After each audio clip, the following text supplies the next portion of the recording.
오늘 이제 유다서 마치고 시편 말씀을 시작되는데, 시편은 모두 5권의 책으로 이루어져 있습니다. 177편부터 제 5권이 이제 마지막 시편까지 되는데, 오늘 말씀에 여호와께 감사하라 이렇게 시작이 되죠. 여호와께 감사하라. 성경의 기록 방식은 설명이 아니고 선포입니다. 우리가 감사해야 될 이유를 왜 감사해야 되고, 이래서 감사해야 되고, 저래서 감사해야 되고, 이유가 먼저 설명되고, 그렇기 때문에 여호와께 감사하라 이렇게 나오지 않고 먼저 선포가 됩니다. 여호와께 감사하라. 그리고 나서 그 이유에 대해서 설명이 덧붙여지는 형식이에요. 하나님은 설명의 대상이 아니십니다. 하나님은 선포의 대상이세요. 창세기 1장 1절에도 태초에 하나님이 천지를 창조하시니라고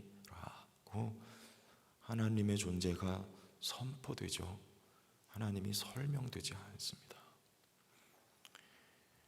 우리의 삶에도 하나님은 선포되신 분이지 먼저 설명되심으로 임하는 분이 아니에요. 무슨 말이냐면, 하나님께 우리가 하나님을 이해하여 따라가는 게 아니고요, 처음부터 우리는 이해할 수 없지만 순종이 뒤따라야 한다는 것이죠. 왜냐하면 하나님은 주권자이시기 때문에 그렇습니다. 여호와께 감사하라. 그는 선하시고 그 인자하심이 영원하미로다. 2절 보면 좀 더 구체적인 감사의 이유, 여호와의 속량을 받은 자들. 이같이 말할지어다 여호와께서 대적의 손에서 그들을 속량하셨기 때문이다 하고 나옵니다. 여기서 속량은 출애굽 사건을 염두에 둔 것, 또는 바벨론이 포로에서 해방되어 이스라엘 백성들이 바벨론 포로에서 해방되어 돌아온 사건을 염두에 둔 것인지 명확하지는 않지만, 추측은 바벨론 포로에서 돌아온 사건을 염두에 두고 있다고 많이 추측을 하고 있습니다. 여호와의 속량을 받은 자들은 동서남북 각 지방에서부터 모으셨도다. 누가요? 하나님이. 이스라엘 백성들이 여호와의 품을 떠날 때 그들을 하나님이 흩어버리시지만, 일정 기간이 지나 하나님의 때가 이르렀을 때 하나님이 자기 백성을 다시 모으셨기 때문에, 그리고 보금자리로 다시 돌아오게 하셨기 때문에, 돌아와 보니 하나님은 어떤 분이셨던가? 하나님은 감사의 대상이었다. 그는 선하신 하나님이며 그는 인자하신 하나님이셨다라는 것을 이제 알게 되는 거예요. 그리고 나서 하나님 앞에 감사하게 되는 것이죠. 그러나 이거는 결과론적인 이야기고, 과정은 어떻습니까? 4절과 5절, 그들이 이스라엘 백성입니다. 광야 사막길에서 방황하며 거주할 성읍을 찾지 못하고 줄이고 목이 말라 그들의 영혼이 그들 안에서 피곤하였도다.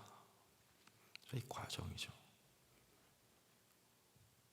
이때도 하나님은 선하신 분으로 다가오는가? 이때도 하나님은 인자하신 분으로 느껴지는가? 신명기 말씀에 앞서서 경고의 말씀이 주어졌습니다. 신명기 28장 48절에 내가 줄이고 목마르고 헐벗고 모든 것이 부족한 중에서 여호와께서 보내사 너를 치게 하실 적군을 섬기게 될 것이니 그가 철 멍에를 내 목에 메워 마침내 너를 멸할 것이라. 하나님이 당신이 지은 백성을 향하여 하신 경고의 말씀입니다. 아들 아닙니까? 그런데 성경의 표현은 너를 멸할 것이라.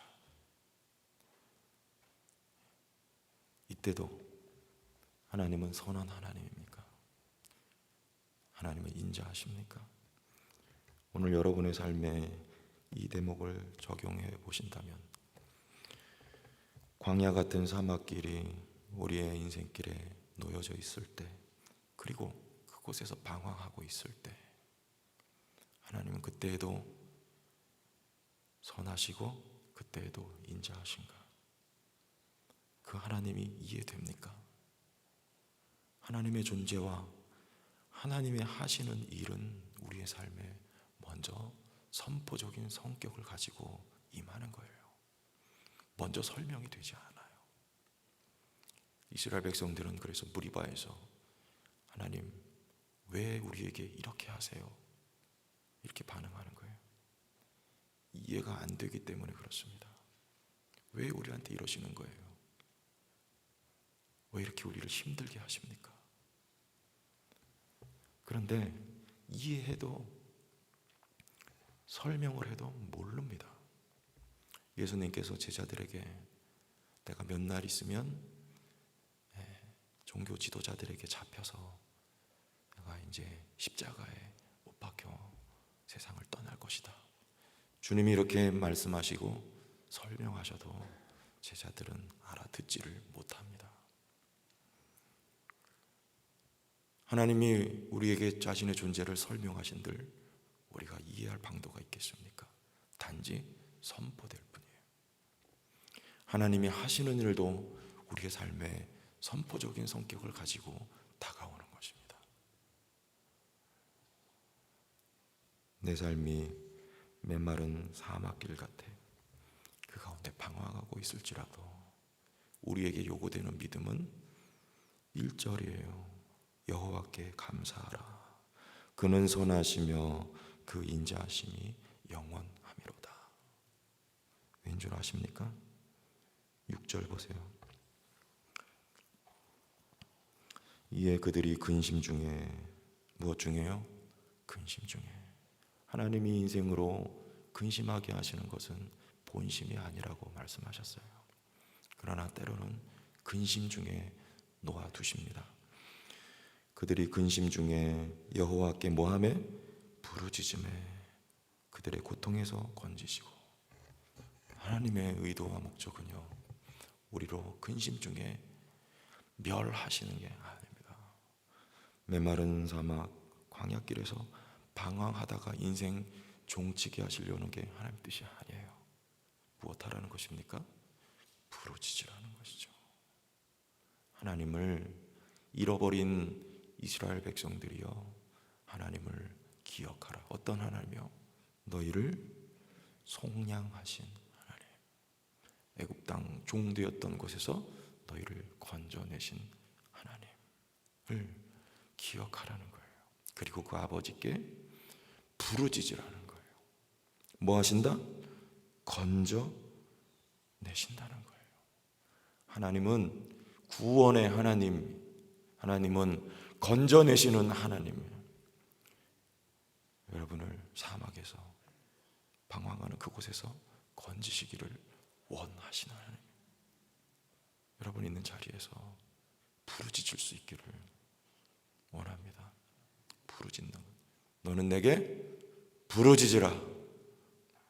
내가 내게 응답하겠고 내가 알지 못하는 크고 은밀한 일을 내게 보이리라. 예레미야 33장 3절 말씀. 7절에 또 어떻습니까? 바른 길로 인도하사 거주할 성읍에 이르게 하셨도다. 어그러진 길로 갈 때 하나님 우리를 바른 길로 인도하시기 위해서 어떻습니까? 하나님은 선하십니까? 하나님은 인자하십니까? 하나님 우리를 바른 길로 인도하시는 하나님이세요. 거주할 성읍으로 돌아오게 하시고 8절에 여호와의 인자하심과 인생에게 행하신 기적으로 말미암아 그를 찬송할지로다. 이스라엘 백성들은 기적을 경험했습니다. 430년 종살이하던 그곳에서 강팍하고 강팍한 바로의 마음을 깨뜨리고 기적같이 홍해를 갈라 자기 백성을 건져내시는 하나님을 경험했어요. 그리고 또 바벨론의 포로에서 70년 노예 생활하다가 그곳에서 안식처로 보금자리로 돌아오게 하시는 하나님을 경험하게 됩니다. 그래서 말하는 거예요. 여호와의 무엇입니까? 인자하심과 인생에게 행하신 기적으로 말미암아 그를 찬송할지로다. 하나님은 우리를 영죽을 곳에서 소망 없는 자리에서 건져내셨습니다. 사망에서 생명으로 이미 옮겨주셨습니다. 여호와의 인자하심을 찬양해야 할 것입니다. 우리에게 아들을 주시니가 모든 것을 은사로 주시지 않겠습니까? 사망에서 생명으로 옮기신 하나님이 오늘 우리의 광야길 같은 삶의 자리에서 부르짖을 때, 하나님만 의지하고 바라볼 때 하나님께서 건져주시지 않겠습니까? 마지막 9절 다 같이 읽겠습니다. 시작. 그가 사모하는 영혼에게 만족을 주시며 주인 영혼에게 좋은 것으로 채워주심이로다. 아멘. 이것이 하나님의 뜻이며 목적입니다. 뭐하는 영혼에게? 여호와를 사모하는 영혼에게, 부르짖는 영혼에게 만족을 주시며, 줄인 영혼에게 무엇이 줄였습니까? 의에 줄이고 목마른 자, 심령이 가난한 자예요. 하나님 때문에 가난한, 하나님이 배고픈 사람, 줄인 영혼에게 좋은 것으로 채워주심이로다. 그래서 우리는 1절을 함께 읽고 마치겠습니다. 시작. 여호와께 감사하라. 그는 선하시며 그 인자하심이 영원함이로다. 아멘. 우리 입술에 감사가 끊이지 않고 넘치기를 예수님의 이름으로 축원합니다. 하나님 아버지 감사합니다.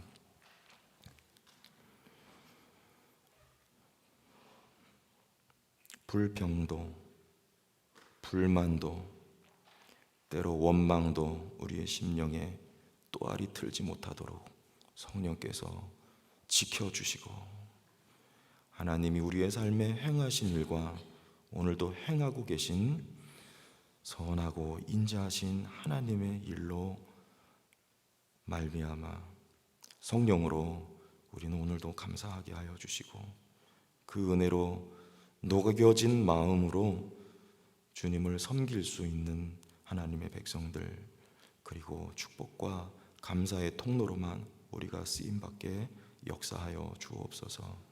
예수님 이름으로 기도합니다. 아멘.